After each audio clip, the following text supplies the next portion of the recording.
Olá, pessoal, boa noite. Boa noite, Ana. Boa noite, Simone. Boa noite. Então, a gente está aqui com o nosso primeiro desafio, né, nessa quarentena, que é levar informações para as pessoas, né? Então, o Instituto Sentidos, ele está com essa missão, nessa quarentena, de a cada semana levar um assunto diferente na área de educação inclusiva. E hoje a gente vai falar sobre TDAH, né? Então, eu sou o professor Aristóteles Menezes, eu sou diretor e idealizador do Instituto Sentido. Instituto Sentido, que é uma empresa que tem a missão de realizar cursos, treinamentos e eventos na área de educação inclusiva, né? Trabalhando com cursos de capacitação em Libras, Braille, mediação escolar, Lido, que for pertinente na área de educação inclusiva. E trabalhamos também com pós-graduação, neuropsicopedagogia, Libras, psicomotricidade, ABA. Então, nós queremos primeiro agradecer à neuropsicopedagoga Ana, pela disponibilidade. Tudo bem, Ana? Dá um oi, pessoal. Olá, tudo bem? Boa noite. E também a nossa intérprete de Libras, a Simone Neves. Nós agradecemos pela disponibilidade de estar aqui conosco, né, para estar realizando este primeiro desafio, né? E nosso desafio foi que a gente botou assim, teve essa audácia de poder colocar um intérprete de Libras, tornar esse webinário acessível, né, aos deficientes auditivos, aos surdos, ok? Então a gente vai falar, nós temos tópicos para discutir, né, sobre TDAH, porque TDAH, ela, lendo, né, várias fontes, informam que o TDAH atinge cerca de 2 milhões de pessoas no Brasil. Né? 2 milhões de pessoas no Brasil. Que ele faz, é um transtorno que as pessoas têm desatenção, hiperatividade e impulsividade, né, que tem dificuldade para poder manter, né, o foco nas atividades propostas e a agitação motora que caracteriza a síndrome. Mas isso aí é assunto para a Ana, né, que vai nos dar mais informações com relação a isso, a este assunto. Acredito que são 2 milhões de pessoas no Brasil, né, que tem esse transtorno. Então, Iana, fica à vontade. Você, primeira tópico nos responda o que é essa sigla TDAH? Isso, então, pessoal, vamos lá, boa noite. Eu sou Iana Ayana, neuropsicopedagoga clínica e atuo com crianças que possuem dificuldades ou transtornos de aprendizagem. E o TDAH está dentre elas. Então, hoje a gente vai conversar, tá? Vou explicar para vocês alguns pontos muito importantes sobre o TDAH. E como o professor Aristóteles falou, o nosso primeiro tópico é esse. O que é o TDAH? A sigla significa transtorno do déficit de atenção e hiperatividade. Mas o que quer dizer isso? Isso quer dizer que é um transtorno. Quando a gente trata de transtorno, existe alguma alteração. E a alteração do TDAH é uma alteração neurobiológica, ou seja, ela vai acontecer lá no cérebro. Mas aí a gente fica, e onde é que isso acontece? Como é que a gente pode identificar quais são os riscos e o que acarreta a vida do indivíduo com o diagnóstico de TDAH? A gente vai esclarecer um pouco melhor. Então, lá no cérebro, nós temos regiões que são responsáveis, cada região a gente consegue identificar hoje, tem um ponto responsável por algum movimento, por exemplo, pela atenção, pelo planejamento. Então, temos conhecimento que essa região aqui, que é chamada de frontal, essa região aqui da testa é a frontal, e tem uma região mais anterior. que é a pré-frontal, o córtex pré-frontal, onde essa região ela é responsável pelas funções executivas de planejamento, flexibilidade mental, controle inibitório, tomada de decisões. Então, é uma região muito importante, não só na vida escolar, mas como um todo. Se a gente parar para pensar, é algo essencial para o nosso convívio em sociedade, para o trabalho, porque a gente necessita planejar, a gente necessita tomar decisões, a gente precisa de atenção no que a gente está fazendo. Então, a alteração do TDAH acontece justamente nesse ponto, na passagem de informações entre os neurônios. E lá existem os neurotransmissores, entre um neurônio e outro, em que eles passam a informação, são responsáveis por passar a informação. E cada neurotransmissor possui uma responsabilidade, uma função. No TDAH, a gente tem conhecimento que principalmente a serotonina e a noradrenalina são os principais acometidos. E lá no momento de captar de um neurônio para o outro, ou seja, aqui nós temos as ramificações de um neurônio e aqui outra ramificação. Então, quando está havendo essa passagem de informação, esse neurônio que vai captar a informação, ele recebe pouca. E aí acaba acontecendo essa disfunção. É uma captação baixa. Então, é aí onde acontece o problema. E aí vocês vão me perguntar como que a gente vai saber, como que a gente tem acesso para entender que alguém tem. Como que a gente faz isso? Então, vamos agora para o próximo tópico, né, que é o que acontece no cérebro do indivíduo com TDAH. É justamente isso que a gente acabou de falar. Ele vai haver essas disfunções, e a gente percebe na vida. Agora a gente saiu lá do cérebro e vamos para a prática, para o dia a dia.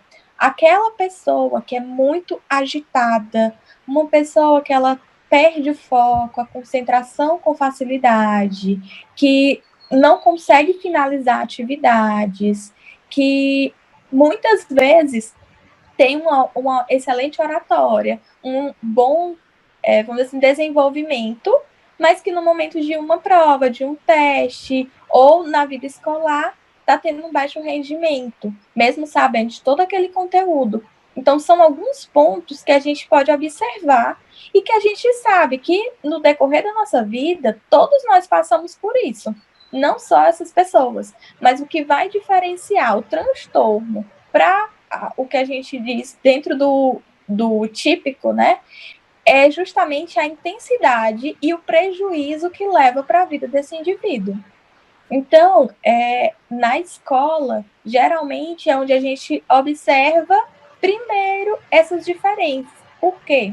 Porque tem um grupo e geralmente tem a mesma faixa etária. E se destoa muito. Aquela criança, ela fica muito diferente das demais. E aí a professora começa a ter um olhar, o professor, um olhar, uma observação maior para tentar compreender o que está se passando. Outro ponto também que a família observa é a dificuldade nas relações sociais. Mas não quer dizer que a criança tem uma baixa interação social. Pelo contrário, ela consegue interagir, mas a forma que ela interage causa baixa. As crianças não têm interesse daquela brincadeira, porque são brincadeiras mais agitadas, ou então são diferentes daquelas brincadeiras normais para aquela idade, que aquelas crianças, vamos dizer assim, costumam brincar e costumam ver. Então, os pais começam a perceber também essa diferença no contexto social, na vivência social dela em outros contextos. A partir daí, a gente começa a perceber, começa o processo de identificação do que está acontecendo com essa criança, que a gente vai agora começar no ponto de sintomas e diagnóstico. Então, os sintomas principais do TDAH, como o professor Aristóteles já mencionou, são impulsividade, hiperatividade e desatenção. Mas todos nós temos um pouco disso, ou vamos apresentar, ou já apresentamos em algum momento das nossas vidas, porque é algo natural. A diferença é, como eu já havia mencionado, é no prejuízo e na intensidade. Quais são os prejuízos que vai causar na vida desse indivíduo?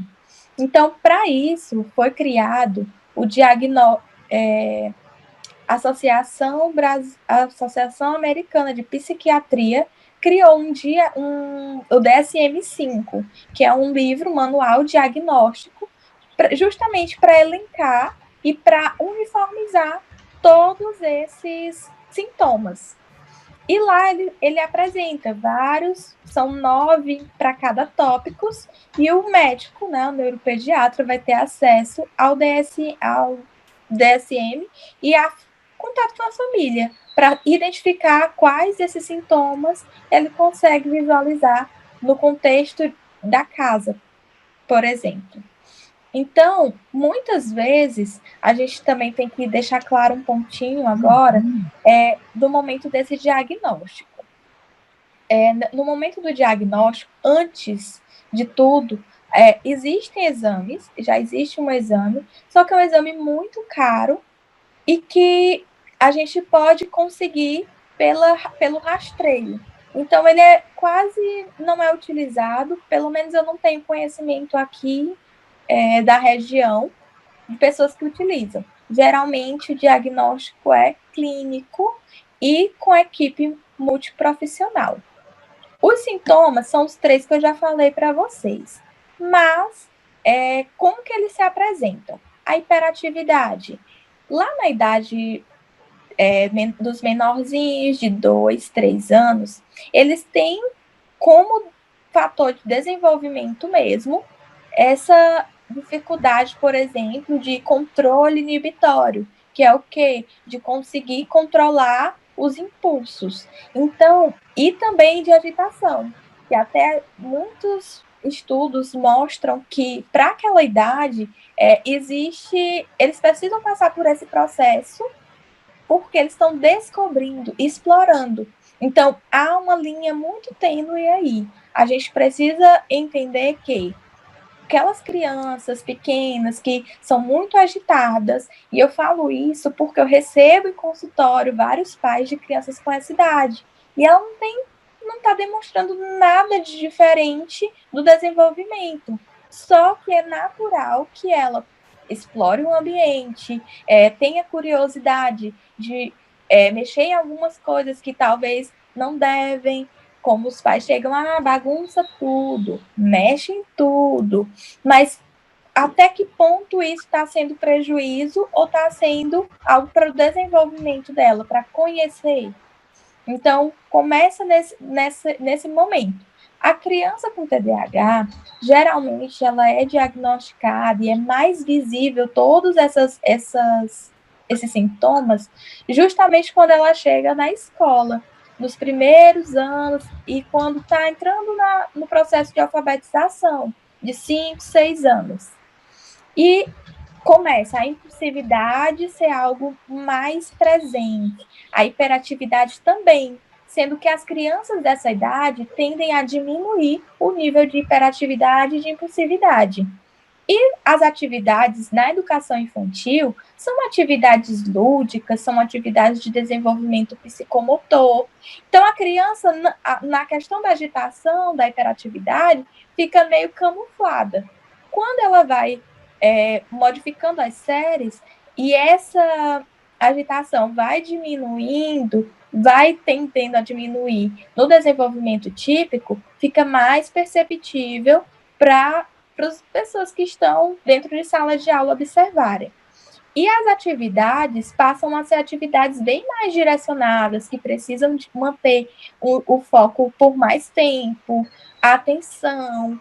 E isso o professor consegue identificar, consegue fazer essa diferenciação nesse momento. E o que acontece? Ele costuma observar e chamar a família, porque o TDAH, um dos pontos lá no diagnóstico é justamente esse. acontece tudo isso, mas só na escola, só no contexto, então a gente já não diagnostica como TDAH. O TDAH ele precisa acontecer em mais de um contexto, de 2 a 3 contextos em que a criança conviva. Por exemplo, em casa, ela precisa apresentar aquele comportamento, na escola e, por exemplo, em alguma instituição que ela participe, um reforço, judô ou algum outro tipo de atividade, que ela vai demonstrar o mesmo comportamento. Então, esse é o ponto principal, ponto inicial para o diagnóstico. Então, é aconselhável que se leve a criança ao pediatra, porque o pediatra ele é o médico que acompanha ela desde que nasceu. Geralmente faz esse acompanhamento, né? E tem uma noção. E a partir daí, quando ele nota que realmente é necessário fazer uma investigação maior, ele vai encaminhar para o neuropediatra ou para o psiquiatra infantil. Isso falando de infância, tá, gente? Falando do TDAH na infância. Quando a criança, quando é levado para algumas desses especialistas, eles vão ter a conversa inicial com a família, e nessa conversa eles vão querer saber sobre o histórico de vida da criança, como foi todo o desenvolvimento até aquele momento, e por que está buscando esse atendimento. E pede uma. Gente, esqueci o nome. Para montar uma equipe multidisciplinar. Por quê? Ele sozinho não vai conseguir avaliar todas as áreas que aquela criança precisa desenvolver. Então, geralmente, alguns estudos demonstram que as crianças que são diagnosticadas com TDAH, elas tiveram um atraso na linguagem, por exemplo. Outros estudos demonstram que no desenvolvimento da primeira infância, elas tiveram questão sensorial, dificuldades sensoriais, seja ela na alimentação, ou seja ela mesmo no contexto como um todo, no espaço, no ambiente, de não conseguir utilizar determinados tipos de tecido ou pegar em determinadas texturas. Então, há uma relação que tem se estudado bastante, que a criança, quando apresenta essas situações, elas podem sim podem ter uma relação com o TDAH. Então, ele vai fazer essa investigação do neurodesenvolvimento e vai pedir a equipe multidisciplinar. E essa equipe é formada por quem? Geralmente formada por psicólogo, neuropsicopedagogo ou psicopedagogo, fonoaudiólogo, pode vir acompanhado do terapeuta ocupacional ou fisioterapeuta, porque, como eu falei da questão sensorial, quem vai tratar são esses profissionais. Então, essa equipe é uma equipe que ela não vai tratar ainda, ela vai avaliar, ou seja, é um momento de avaliação. O médico vai encaminhar para a família, para a escola e para outros contextos em que a criança esteja inserida um questionário em que cada um vai responder e, de acordo com a somatória, ele vai identificar se aquele fator está em todas essas áreas e está causando prejuízo para a criança. E a partir dos relatórios emitidos por esses profissionais da equipe multidisciplinar, que vão fazer toda essa avaliação com a criança, é que ele pode sim dar um diagnóstico de TDAH, mas precisa passar por tudo isso, tá, gente? É comum a gente ver que o próprio neuro, no primeiro atendimento, já emite um diagnóstico. Então, não é interessante porque a gente precisa saber se esses sintomas persistem por no mínimo 6 meses, se é algo contínuo, porque outros fatores podem causar isso. Por exemplo, um contexto social que mudou. Esse momento agora em que a gente está vivendo de quarentena. As crianças estão dentro de casa. É normal que elas apresentem outros comportamentos. Elas estão vivenciando uma rotina totalmente atípica. Então, quando a criança, por exemplo, os pais estão em separação, em processo de separação, elas podem apresentar esse comportamento. Quando está havendo falha na alimentação ou no sono, isso tudo pode ocasionar esses comportamentos. Então, precisa ser bastante investigado e que em uma única consulta, uma única avaliação, não dá para se identificar de primeira, tá? Outros fatores que a gente precisa ter em mente de observar: se aquela criança escuta bem e se aquela criança enxerga bem. Porque uma criança, vamos pensar aqui, uma criança que ela não está enxergando bem, está na escola, está em processo de alfabetização, mas não está conseguindo enxergar o quadro, aí não vai copiar a atividade e ela vai ficar fazendo o quê? Eu não vou fazer isso, eu vou passear pela sala, eu vou conversar com meu coleguinha, e aí já começa a confundir aquilo lá, a criança não tem atenção na aula, ela não gosta da escola, ela anda muito pela sala, então é hiperativo. Nem sempre. Muitos casos já recebi, até mesmo com diagnóstico, e quando eu pergunto, o pai não tem feito essa avaliação. Eu falo com eles, vamos avaliar só para desencargo de consciência. E quando eles avaliam, acaba que a criança precisava usar óculos e todos aqueles comportamentos ou desaparecem ou diminuem. Então, é importante que a gente faça essa investigação. Sobre a audição. A criança ela pode não ter nenhuma dificuldade auditiva propriamente dita aqui no aparelho auditivo, mas ela pode vir a ter no processamento auditivo.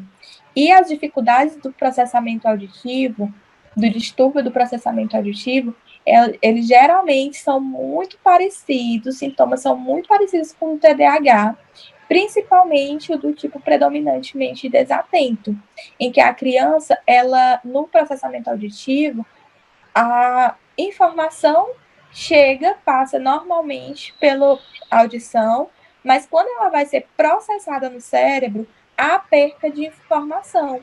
Então, é aquela criança que muitas vezes você fala várias vezes a mesma coisa para ela aprender a informação.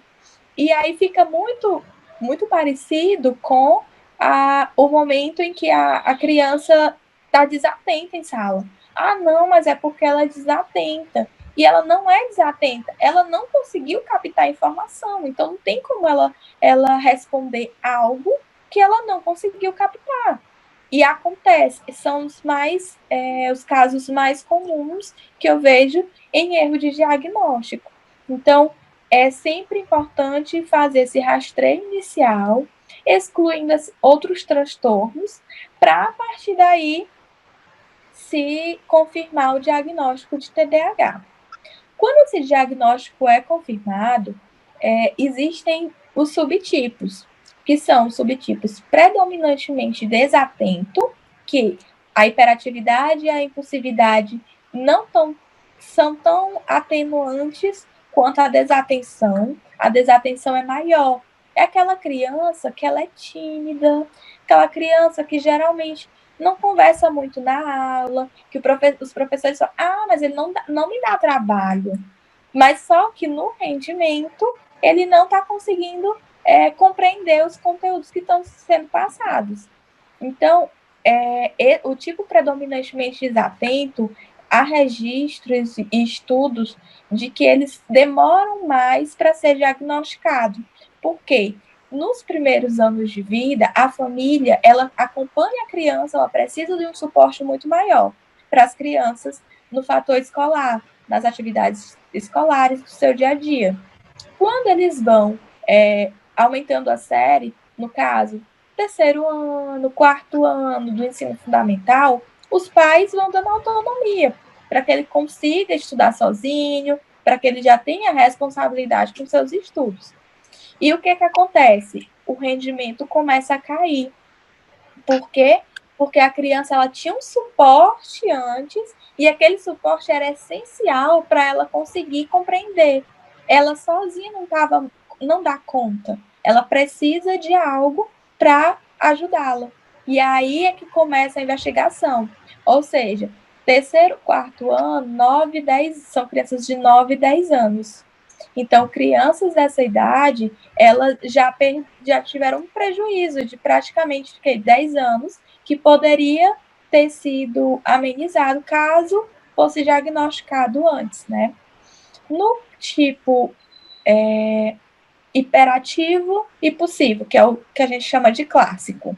É aquela criança que apresenta um comportamento extremamente agitado, com muita hiperatividade, com muita impulsividade, que fala o tempo todo, que não espera as pessoas responderem, que não consegue esperar a sua vez, que tem muita dificuldade de manter o foco, a atenção.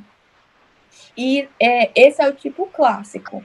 Então, já temos dois: predominantemente desatento, e o clássico, que é hiperativo e impulsivo com desatenção. E tem o tipo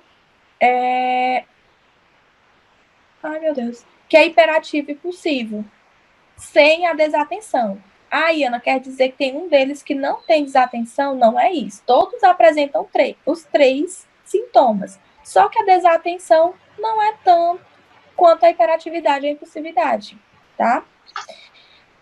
E depois disso, depois de identificado tudo isso, o que a gente vai fazer com essa criança? E agora, como que a gente pode ajudar ela? E é muito importante que a gente não confunda com falta de educação, com falta de limites. Acontece muito um julgamento social muito grande para as famílias e para aquela criança. E a criança, ela não consegue compreender. Para ela, muitos me relatam assim: tia, eu não sei por que eu sou assim. Eu não queria ser assim. Por que todo mundo é de um jeito e eu não consigo ser desse jeito? Então, a criança, ela entende que tem algo de diferente com ela. E a gente precisa ter esse olhar mais carinhoso, esse olhar empático, justamente para que ela se sinta acolhida. Então, um fator importante também é a gente conhecer, como estamos fazendo aqui hoje, conhecer para caso surja alguém que você conheça na escola, na clínica, você possa ajudar o quanto antes. Porque quando é tratado desde o início, quando começa os atendimentos, quando começa o acompanhamento, se necessário o uso da medicação com a criança no início dessas problemáticas, é muito mais proveitoso e a criança não vai ter tantos prejuízos, não vai passar por tantos momentos de frustração, de autoestima baixa, que são outros transtornos que acabam sendo associados ao TDAH, que a gente chama de comorbidades. Então, quais são as comorbidades de quando esse TDAH não é tratado? O que pode acontecer quando não é tratado? O professor Aristides até me perguntou no início, que a gente estava conversando, a respeito de adultos que na fase adulta não apresentam mais nenhum desses sintomas. É porque foi remodulado. O nosso cérebro, ele é plástico. Ou seja, quando você consegue fazer algumas atividades que modificam o cérebro, e eles lá na fase adulta, ele consegue se adaptar àquela realidade. Claro que não é mais difícil, é mais complicado. Eu falo isso porque eu convivo e eu tenho familiares, né, que a gente sabe também que a carga genética, o fator genético é bem grande. Então, quando o pai ou a mãe possuem TDAH, são diagnosticados, eles costumam ter filhos com o TDAH também. E muitas vezes, quando eles não são diagnosticados e a gente diagnostica, quanto criança, eles se percebem no filho. Ah, mas eu era assim também quando eu era criança, só que não foi diagnosticado. E aí vem as comorbidades, que são principalmente a depressão, a ansiedade, transtorno de ansiedade generalizada, o abuso no consumo de álcool, de drogas, porque, vamos dizer assim, é como se fosse uma fuga. A gente falou lá no começo sobre os neurotransmissores, e esses neurotransmissores, eles podem ser encontrados quando você faz o consumo de drogas ou de álcool, por exemplo. E aí dá aquela sensação de bem-estar, de prazer, e eles acabam indo por esse caminho. Por isso da importância do tratamento. Não vamos dizer, muitos estudiosos passaram algum tempo no início das pesquisas achando que era uma falha no controle moral do indivíduo, mas não é. Pelo contrário, é comprovado que existe sim essa alteração. Então, e agora? Pronto, já tem o diagnóstico, tem tudo. O que a gente vai fazer agora? A gente vai para o tópico do tratamento. Como que é o tratamento? O tratamento ele é medicamentoso, alguns deles é medicamentoso. A utilização de psicoestimulantes. Aí vem sempre uma questão. Como que a criança já é agitada e ela vai usar um estimulante? Então, justamente porque eles vão agir lá naquela área de captação que eu falei no início para vocês. Naquela região está havendo pouca captação, né? Então, eles vão fazer com que estimular que tenham mais neurotransmissores na região e a captação vai ser ainda baixa, mas como vai ter mais, eles vão captar o suficiente para manter um equilíbrio e ficar o mais próximo de um cérebro neurotípico, tá? E quando que se é utilizada a medicação? Tem casos específicos, não dá para dizer todo precisa utilizar ou que não é necessário utilizar. Vai depender muito do caso, vai depender dos prejuízos na vida daquela criança, daquele indivíduo. Vai depender de vários fatores que precisam ser investigados no processo de diagnóstico, tá? E, além disso, só a medicação resolve? Não. Porque eu falei que o cérebro é plástico, não é? Então, a gente vai precisar o quê? Organizar esse cérebro. Quando você vai organizar o cérebro, não, a medicação ela vai agir lá no neurotransmissor. As demais funções que a gente precisa reabilitar ou habilitar. Então, por isso que essa equipe multidisciplinar, multiprofissional, lá no início da avaliação, de acordo com a avaliação de cada um desses profissionais, é sugerido a intervenção, que é o processo de tratar mesmo o problema. A equipe avaliou, por exemplo, vou falar da minha área, na neuropsicopedagogia. A gente faz a avaliação, faz a aplicação dos testes qualitativos e quantitativos, e a partir dos resultados a gente tem um rastreio do que no cérebro daquela criança está bem ou está deficitário. Aí o que tiver deficitário, a gente vai precisar criar estratégias e utilizar de recursos para deixar o mais próximo possível de um cérebro típico.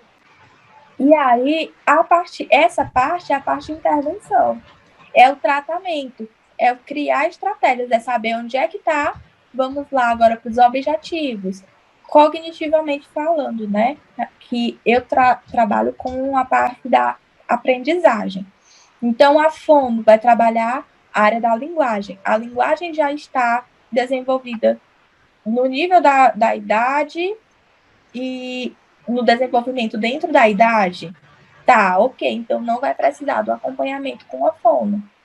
Ah, mas tem algum outro transtorno, por exemplo, em comorbidade, como a dislexia? Ah, então a fono vai precisar participar dessa equipe e depois a avaliação vai fazer o tratamento.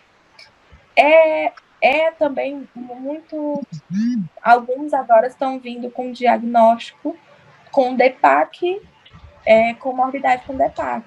Então, é necessário, é fundamental o trabalho da fono. E no caso do psicólogo, porque vai fazer toda uma reestrutura, mesmo tanto na família quanto com a criança. É algo que não dá para a gente dissociar. A gente precisa trabalhar em conjunto. A equipe como um todo. Tanto a família, quanto a escola, quanto a equipe. A parte psicológica, ela vai tratar os comportamentos, né? E vai criar estratégias para quando houver aquele comportamento que está mais acentuado e não está conseguindo, por exemplo, deixar a criança focada nos momentos de atividades escolares em casa ou na escola, e vão juntos criando estratégias, identificando os pontos em que precisa desse acompanhamento. No caso da TO, da forma que eu falei para vocês, pode estar incluso ou não quando há déficit psicomotor, seja ele fino, que é a motricidade mais refinada, ou seja ele amplo. Então, é necessário todo esse acompanhamento para que lá no futuro, aquelas questões que eu falei para vocês, de transtorno de ansiedade generalizada, depressão, não sejam fatores, vamos dizer assim, que estejam muito prováveis de acontecer. Então, vai dar uma diminuída, uma reduzida maior aí, porque está havendo esse acompanhamento. A partir disso, falamos um pouco do como é que se dá esse tratamento, das terapias e da importância. Agora a gente vai falar da família, da escola e da equipe multidisciplinar. Então, precisa dessa tríade. Por quê? A gente costuma chamar de rede de apoio, que são as pessoas que estão responsáveis por desenvolver e por auxiliar essas crianças, esses indivíduos. Quando a criança está em sessão, por exemplo, são cerca de quê? De 1 hora ou 1 hora por semana, ou 2 vezes na semana de 1 hora, né? Então, os pais e a escola passam mais tempo com a criança. Então, nesse momento, é importante que haja um alinhamento. Se está acontecendo na terapia, está sendo trabalhado uma coisa totalmente diferente da forma que você está trabalhando na escola e da forma que você está trabalhando em casa, vai demorar muito para que esse processo se desenvolva, para que essa criança se desenvolva. Quando há o alinhamento, quando estão conversando, estão conversando entre si e estão criando estratégias similares, estão tendo essa igualdade na fala, na prática e na condução dessa criança, o desenvolvimento dela é muito melhor. A gente consegue perceber isso na prática. E agora a gente vai ver um pouquinho de como que os pais, né, podem ajudar os filhos. Como que a gente pode orientar essas famílias? É importante, primeiramente, para vocês que são pais de crianças com TDAH, eu costumo deixar de primeira a dica, todo mundo fica logo impactado, é você cuidar de si. Porque eu entendo que é muito uma carga muito intensa, tanto emocional quanto física, lidar com todas as responsabilidades e com a criança mesmo, com os comportamentos, que é muito desgastante, fisicamente e emocionalmente. Então, é importante que os pais estejam bem, estejam tendo seu momento de relaxamento, e não só fiquem naquela de eu preciso isso, eu preciso fazer isso, eu preciso sem parar, tá? É importante que vocês tenham esse olhar para si, porque para a gente ajudar alguém, a gente precisa estar bem. Então, é o primeiro ponto. Perceba onde é que você precisa estar bem, tenha tempo para você, seja para você relaxar ouvindo uma música, vendo um filme, combine, crie uma rede de apoio na família, com os parentes que podem ajudar nesse momento, se você tiver essa disponibilidade. É muito bom para você ter momentos para si e não só viver em função do desenvolvimento do seu filho, porque pode acabar prejudicando, tá? Um outro ponto muito importante é a questão do julgamento social. As famílias, o que mais me relatam é isso, que são muito julgados porque você não consegue, não dá limites, não tem educação, essa criança não tem educação, não foi educada, e você é responsável por isso. Sendo que a gente acabou de conversar e de compreender que isso tudo acontece no cérebro, gente. Não é algo que os pais ou que a criança tenham controle, mas que eles estão caminhando, buscando compreender isso, tá? Nesse momento, por exemplo, de birras, quando a criança, você sabe, você como pai, você consegue compreender quais são os momentos em que o seu filho tem birra. Se você não consegue, basta você pensar, eu fui no shopping com ele, ele viu um brinquedo e ele queria aquele brinquedo. Então, eu não dei, ele levou um não, e ele começou a reagir, chorando, esperneando, e aí eu fiquei com toda aquela ânsia, né, que os pais sentem naquele momento. Então, se você sabe que vai acontecer esse tipo de situação, converse antes com o filho, crie combinados com ele. As crianças, gente, tem a palavra delas, tem muito poder.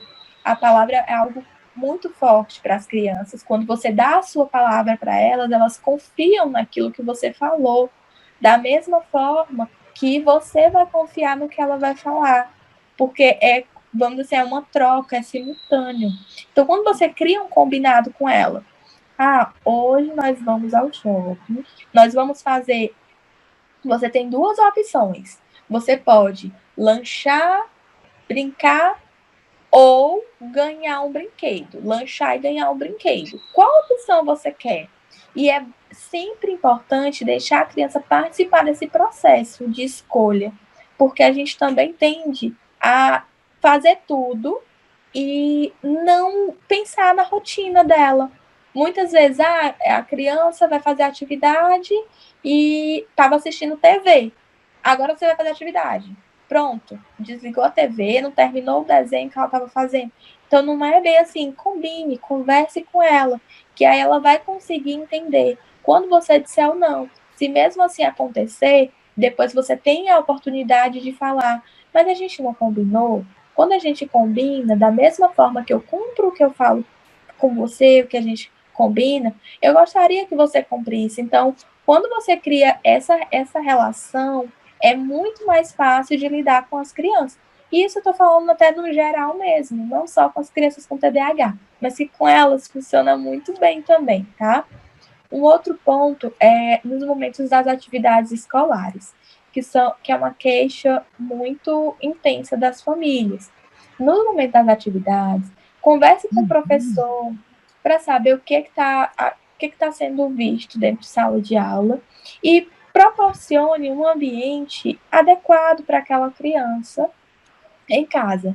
Esse ambiente não precisa ser algo, vamos dizer assim, super. Quanto mais clean, melhor. Quanto mais limpo, sem distratores, que não seja próximo de TV, de rádio, de muito barulho, que não tenha, por exemplo, celular por perto, deixa uma água, o material que ela vai utilizar, e da mesma forma faz o combinado do horário que vai fazer a atividade para que ela não seja pega de surpresa. Porque quando você é pego de surpresa, é mais complicado de você aceitar a situação. E ainda mais para fazer algo que ela não gostaria de fazer, porque sabe que é difícil. É muito complicado para as crianças começarem a atividade, se engajarem na atividade, sabe? O início, o start. Mas depois disso que elas começam, elas tendem a ter uma produtividade grande. Um outro ponto também muito importante é que a inteligência das crianças com TDAH, ela não é menor do que a das outras crianças, tá? Ela é similar e muitas vezes, na grande parte das vezes, é maior, é acima das crianças da mesma idade. Então, existem os pontos positivos e que a gente pode explorar. E a partir deles, a gente vai utilizando, potencializando aqueles pontos que não estão indo tão bem quanto a gente esperava. Então, você pode utilizar nos momentos das atividades criatividade, utilizar estratégias diferentes com a criança. Hoje nós vamos usar, você vai ver esse conteúdo no celular, por exemplo. Eu tenho muitos aplicativos que vocês podem utilizar com elas e vai ser motivador. Ah, eu vou usar o celular para estudar. Nossa, para eles ia ser uma coisa muito positiva. Eles ficam super animados. E aí vai sempre utilizando esse combinado. Um outro ponto é não se cobrar tanto, pais e mães. Não se cobrem tanto, porque aquela criança, ela, você é a pessoa ideal para trabalhar com ela, para ter toda essa relação com ela. Então, você está indo super bem, tenha isso em mente, não é uma falha sua, é só um momento, da mesma forma que ela está aprendendo, você também está aprendendo. Para a escola, quais são as estratégias que a gente pode utilizar agora na escola para ajudar essas crianças a passar por esse momento de uma forma mais tranquila, mais natural? Adriana, Oi. então bora lá. Já está com 46 minutos de fala, né? Então, já tá, a gente já, vamos dizer assim, dá uma volta, né? Que a gente já falou aqui no momento, que você já falou. Já falou o que é TDAH, né? O que acontece no cérebro do indivíduo com TDAH, e os sintomas e diagnósticos, né? Chegou na parte de tratamento, a questão de medicamento, a importância da equipe multidisciplinar, né? E também que é a questão da equipe multidisciplinar, a escola e a família, que você falou da tríade, né? Que é Sim. bem importante. Então, a gente já está, tipo, são, vamos dizer assim, nossos tópicos esgotados e temos perguntas, né? Temos umas perguntas, Ai, né? ótimo. Que é justamente dessa sua fala final, aí no caso, que já entra na parte da escola, né? Já tem algumas perguntas com relação a isso. Eu quero aqui agradecer ao pessoal que está ao vivo conosco, tipo como a Eveline, tá? Fernando Silva, a Flávia Silva, quem mais? Tá a Janaína, a dona Gilene, tem muita gente conosco, a Denise, né, a Lúcia Maria, a Edinalda, a Daniele, tem muitas pessoas conosco.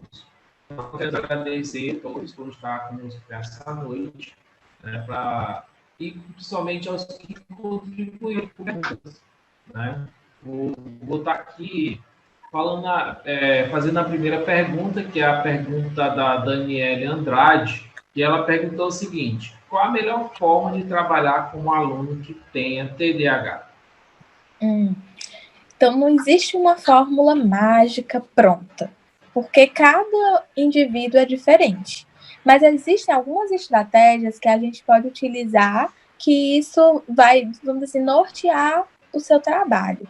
Primeira, a localização da criança. Como a gente sabe que o fator atenção é muito importante para a aprendizagem, e no TDAH é um fator que precisa ser trabalhado muito mais do que nas crianças da mesma idade, no desenvolvimento típico, você pode utilizar, em sala mesmo, falando do espaço físico, um espaço que não seja cheio de distratores, ou que tenha muitas janelas, por exemplo, evitar de colocar a criança próximo à janela, porque se ela tem facilidade de se distrair, é importante que ela fique o quê? Próximo do professor, geralmente na fileira do meio, que fique mais próxima dele, e na cadeira da frente, para evitar que ela converse, por exemplo, com a criança da frente. Claro que isso não vai impedir que ela levante, que ela vá para outras áreas, mas isso já vai manter um tempo maior de concentração dela. Outras estratégias que você pode utilizar, por exemplo, são aulas diferenciadas, uma prática, vamos dizer assim, nova. Esse momento de quarentena me fez perceber muito isso. As crianças com TDAH que eu acompanho, todas estão amando assistir aula online. Então, não estão dando dificuldade, trabalho, nem estão amando. porque a tecnologia é algo que chama muito a atenção delas. Então, você pode pedir que ela faça uma investigação de determinado conteúdo que você deu para apresentar para a turma. São crianças muito proativas, que gostam de participar dentro de sala de aula. Então, você encarrega que ela estude aquele momento, faça uma pesquisa, e pode até que ela leve um vídeo, e você pode contribuir levando na TV, no projetor, um vídeo, e que ela vá dar aquela aula, porque a gente sabe que quando a gente está ensinando, a gente aprende mais do que quem está lá mesmo, né? É um fator de que aumenta mais a aprendizagem. Então, ela já vai reforçar aquilo que ela aprendeu, porque ela já aprendeu com você e ela está apresentando para a turma. E de uma forma que não seja, vamos dizer, obrigatória. Faça combinados com ela também. Os combinados que eu falei com os pais, eles é muito útil também em sala de aula. Criar o combinado com a criança. Olha, a gente conversou sobre. Existem momentos na sala de aula de conversa. Então, vamos lá. Que momentos são esses? E sempre relembrar. E eles se esforçam muito para conseguir, vamos assim, manter a palavra deles, tá? Mais alguma pergunta? Tem uma pergunta aqui. Então, Daniele, esperamos que a sua pergunta ela tenha sido respondida. Agora tem duas perguntas da Lady Diana. Né? A Lady Diana ela fez a primeira pergunta seguinte. Ela disse o seguinte: quando não há um tratamento nessa faixa etária de 9 a 10 anos, na fase adulta é muito mais difícil tratar? Olha, não é impossível, mas por que é mais difícil? Porque o nosso cérebro, na infância, ele tem a plasticidade maior, ou seja, ele consegue fazer essas conexões, fazer essas readaptações com maior facilidade. A partir daí, dessas idades da infância, quanto mais vai, vamos dizer, aumentando a idade, essa plasticidade vai diminuindo. Mas isso não quer dizer que ela não some, tá? Ela precisa de mais estímulo para se desenvolver. Mas tem como se desenvolver, sim. Inclusive, tem muitos casos de TDAH adulto nos últimos tempos. E estão fazendo todos esses acompanhamentos necessários. Legal. Então, a outra pergunta dela é a seguinte: é muito importante essa tríade. Ela diz: infelizmente, não temos na escola da forma como se deseja. Então, o que fazer? Então, tentar aliar ao máximo, conversar. Eu sempre falo isso, realmente. Na escola é o ponto em que eu encontro maior dificuldade, porque muitas vezes eles pensam assim: eu vou ter que me modificar totalmente por uma criança, para contemplar uma criança. E não é bem aí. Aí vai caber da gente esclarecer que essas estratégias, elas não vão beneficiar somente aquela criança. E sim, se é uma escola inclusiva, ela precisa se adaptar àquele aluno, e não o contrário. Então, é importante a gente ter esse bom relacionamento com a escola, mas deixar claro que todas essas orientações que a gente passa são importantes para o desenvolvimento daquela criança e vão contribuir, vão ajudar o professor na prática e não interferir, não querer modificar a prática dele. Muito bem. Aí, agora vamos à pergunta da Tuana Thaís, né? Ela fala o seguinte, a pergunta é o seguinte: com relação ao aluno com TDAH em sala de quarto e quinto ano, é preciso diferenciar as atividades para que esse aluno acompanhe? No caso do predominantemente desatento. Em alguns fatores, sim. Em algumas crianças é necessário, mas é bem individual, não tem como te dizer que esse aluno precisa ou não precisa. Mas em alguns momentos há essas recomendações. Por quê? A gente sabe, a gente vive esse momento, atividades que são contextualizadas. E essas atividades, elas possuem, vamos dizer, um texto, tem todo aquele processo até chegar na pergunta. quanto mais direto é uma pergunta para a criança com TDAH, é mais fácil ela responder e ela acertar e assimilar aquilo que ela está fazendo. Então, essa contextualização para as crianças com TDAH não é positiva. E eu solicito, sim, adaptação nesse sentido. Redução de conteúdo, mas não é reduzir o conteúdo, por exemplo, não vai ver tal conteúdo. É aquele conteúdo, o que é importante? Será se ele precisa saber quem era que vinha nas caravelas de Pedro Álvares Cabral? Ele não precisa. Ele precisa saber o ano, ele precisa saber o nome, o que é de importante daquele assunto que ele precisa saber. Então, você vai trabalhar em cima do que é importante, o que é essencial o meu aluno. Lá nos objetivos do seu plano, do seu planejamento, você pode colocar o que eu quero que essa criança aprenda hoje e de que forma eu posso fazer isso, sendo que ela não mantém o foco e a concentração por muito tempo. E aí você vai perceber que as estratégias vão começar a fluir. Ok, tem outra pergunta aqui, que é da Flávia Silva, que ela perguntou o seguinte: o que fazer quando encontramos um aluno com sintomas de TDAH, mas os pais se recusam a acreditar? Você pode pedir, solicitar, conversar, tentar explicar todas essas dificuldades e mostrar, né, e provar o porquê que está acontecendo isso, se eles não percebem, se eles não concordam, por que eles não concordam, se em casa é da mesma forma ou não, porque às vezes o fator acontece só na escola, por exemplo, então já não se encaixa no quadro de TDAH, se acontecer só na escola. Mas muitas vezes realmente é muito difícil para os pais aceitarem que a criança tem um transtorno, que vai demandar mais uma diferenciação, que talvez use medicação. É complicado para a família aceitar. Então, a escola precisa conscientizar a família disso. Se eles não fazem, vocês continuam fazendo a sua parte.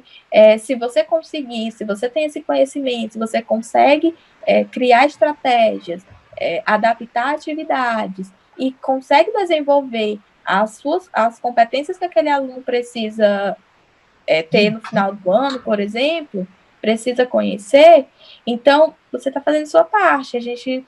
Aquela tríade é muito importante. Mas se cada um fizer a sua parte, não tem como você fazer a função de família. Ah, certo. A outra questão outra pergunta é da Dorilene, que ela diz o seguinte: o que podemos fazer quando a criança tem sintomas de TDAH? Já foi respondido, mas você pode responder novamente. Né? Isso. Quando tem os sintomas, é importante avaliar. Da forma que eu falei no início, procurar um profissional. Geralmente, o profissional, ele é ou o psiquiatra infantil ou o neuropediatra, que ele vai tomar todas as medidas necessárias para fazer esse diagnóstico e saber se é realmente. Ou então, se você percebe esses sintomas, você já pode adiantar, levar no oftalmologista, levar no otorrino para fazer aquele rastreio e ver se esses comportamentos não são uma falta, a visão não está bem, ou processamento auditivo, ou algo na audição. Então, você pode começar por aí e depois ir em busca de um neuropediatra, de um psiquiatra infantil, para compreender se realmente há um diagnóstico de transtorno, TDAH, ou não. Certo. Tem mais uma pergunta. Queremos saber dos que perguntaram se as respostas foram satisfatórias. Daí eu vou fazer uma pergunta aqui, a última pergunta que tem aqui, que é do Fernando Silva, e ele fala o seguinte: em relação a essa questão de tratamento com adultos, é mais complicado tratar pelo fato de perder na plasticidade. Em contrapartida, existem estímulos para ir desenvolvendo mais. Então, quais métodos poderiam ser mais eficazes para tratar um adulto com TDAH? no tratamento dos adultos, geralmente eles englobam a psicologia, que é a questão comportamental, que geralmente já está em comorbidade com algum outro transtorno.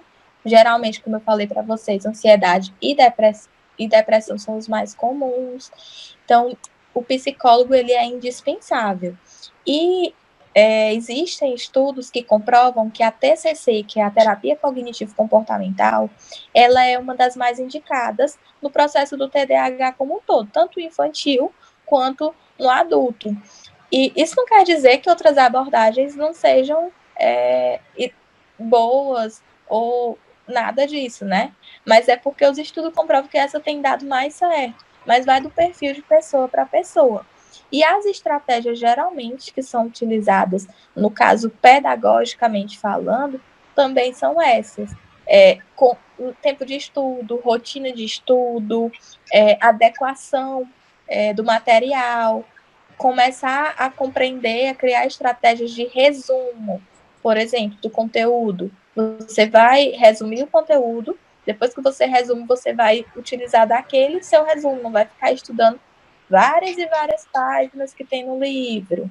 Então, só mesmo conhecendo o caso a fundo, eu poderia dar uma estratégia específica. Estou falando aqui no geral, porque não tem como falar uma estratégia para um caso que eu não conheça muito bem.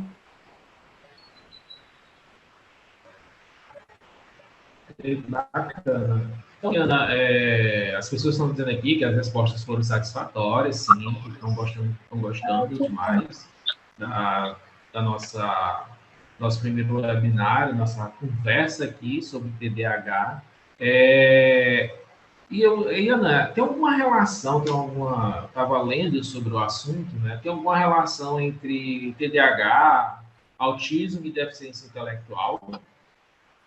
Sim, existem relações, muitas comorbidades que acontecem como comorbidades, inclusive. Então, a criança com autismo pode sim apresentar TDAH e deficiência intelectual também. Mas, como eu falei, geralmente, a maioria dos casos que a gente tem conhecimento, a inteligência ou é similar ou é acima da média das outras crianças. Ah, certo. O similar ou acima da média, né? Questão da inteligência. E Alguém mais? Tem mais algum questionamento? Alguém queria fazer alguma pergunta? Agradecer alguma coisa? Quero agradecer a nossa internet. Oh, meu Deus do céu, está mais de uma hora aqui gesticulando. Não tem dinheiro que pague, né, essa ação. Que Deus abençoe bastante essa mulher que a cada dia nos supera. Ok? é verdade. Então, Iana, você tem alguma. Vamos terminar, pessoal. Vamos acabar. Vamos terminar o nosso primeiro webinário. E nós convidamos que nós teremos aqui. Nós teremos eventos semanais, né? Cada evento é um tema. E, por exemplo, essa semana é a semana do autismo. Né? Amanhã, dia 2 é o Dia de Conscientização Mundial sobre o Autismo. E a gente já está com um evento para a próxima semana sobre autismo. A roda vai ser uma roda de conversa com 5 pessoas sobre autismo. Okay? Então, Iana, deixa aí suas palavras finais. Nós, de Ótimo. antemão, já quero agradecer a sua participação, a sua disponibilidade de estar passando aqui os seus conhecimentos para nós, né, que são valiosos, porque você falou com autoridade sobre TDAH, né, mostrou que tem conhecimento sobre isso, que trabalha com isso, né, claro, para poder falar, vamos dizer assim, para poder ter, como é que se diz? é autoridade, é porque a pessoa convive com isso, né? A pessoa convive com esses casos. Você falou que tinha um caso na família, na sua família, sobre o TDAH? Oi, eu não tô conseguindo ouvir bem. Tá Não consegui me cortando. ouvir? Agora voltou. Tava cortando. O Ah, final. sim. Não, eu perguntei se tem casos na sua família sobre TDAH. Sim, tem casos, não, assim, tem um caso que é típico, mas que não quer ser Ah, avaliado e não aceita, que é a minha mãe. já E adulto, né? isso, ela já é adulta, mas ela é do tipo clássico. E a gente é muito interessante quando eu estudo, que eu identifico tudo. Hoje em dia, por exemplo, ela tem muita dificuldade isso nos relacionamentos sociais, porque é uma pessoa que fala muito, a gente está vendo um filme, ela fala o filme inteiro. Então, são coisas tão simples, mas que causam prejuízo social. E ela tem muitas outras dificuldades nos estudos, por exemplo, que eu tento ajudá-la da melhor forma, mas ela não aceita e fazer o diagnóstico para fazer todo o processo terapêutico. E eu falo que seria muito bom. E devido a ela ter, né, como é muito comum os filhos terem, eu tenho um leve déficit de atenção. Então, eu entendo bem esse fator só com desatenção, hiperatividade não. Mas a desatenção, nossa, é muito complicado. E aí desencadeia outros fatores. Inclusive, atualmente, desde já tem um bom tempo que eu estou em terapia justamente para melhorar o meu foco, a minha concentração, até mesmo no dirigir, por exemplo, que você precisa ter muita atenção. Então, é um fator que eu convivo com isso.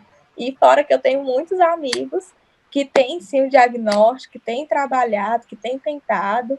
Recentemente eu tive com o Yuri Maia, não sei se vocês conhecem, que ele tem um canal muito famoso no YouTube, no Instagram, que é o TDAH Descomplicado, e que ele é TDAH e ele é muito influente na causa, veste mesmo a camisa para ajudar as famílias, ajudar professores, profissionais nessa causa.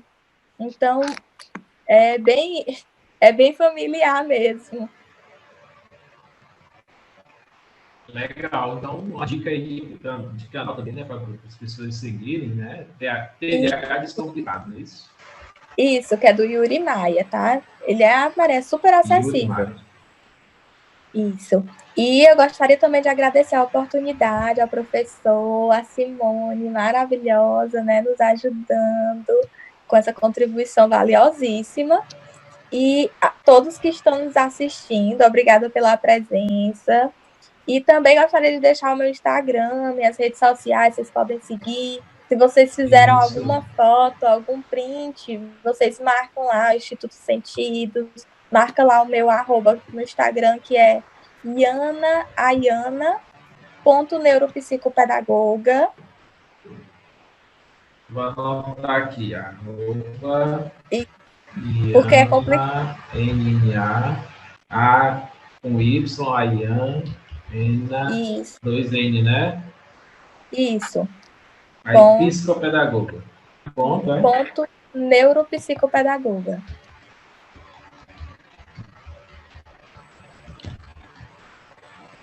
Psicopedagoga. Certo. Eu já coloquei aqui no bate-papo que nós temos aqui, nós estamos tendo aqui com os Pronto. participantes. Eu já coloquei aqui o E da seu Instagram, Simone. certo? Tem o do Instituto Sentidos, Instituto Sentidos. Qual é o Instagram, Simone? Fala aí. Sim, oi. Na verdade, eu quero agradecer também a presença de todos. Muito bom estar com vocês hoje à noite. Foi um prazer conhecer a Iana, muito inteligente, uma pessoa linda. Ó, parabéns, viu, Iana? Muito boas Obrigada. discussões. Parabéns também ao Instituto Sentidos. E podem também visitar o meu Instagram, que é Simone Freitas. É porque é difícil a gente finalizar e oralizar ao mesmo tempo. E também o meu Tá Face bom? é Simone Neves, tá? Meu Facebook. Vamos aproveitar e aprender a se ensinar dessas redes, né? Ó, Facebook, configuração de mão em V, você faz esse movimento. E Instagram, sinal aqui de I love, você faz esse movimento, tá bom? Então dá uma visitinha lá na gente. Aí curte os eventos do Instituto Científico também, tá? Foi um prazer. Certo. Também tá curte nosso canal, o canal do Instituto Sentidos no YouTube, né? Dá o link para quem está participando, tem um link, tem um botão para seguir diretamente o canal. Então, mais uma vez, né, agradecemos a todos que ficaram. Né? Nós tivemos mais de 100 inscrições no evento e tivemos uma participação ao vivo. Essa live, esse webinar ele vai ficar gravado, ele vai estar disponível para que todos possam estar compartilhando, para que todos possam estar entregando, informando as outras pessoas, porque o objetivo dele é esse. Ok? Então, boa quarentena a todos, fiquem em casa, vamos fazer atividades online, né? E vamos fazer com que esse vírus ele se acabe. Isso. Bem? Então, boa noite, Ana. Boa Boa noite, noite. Simone. Boa noite a todos os participantes e fiquem com Deus. Abraço.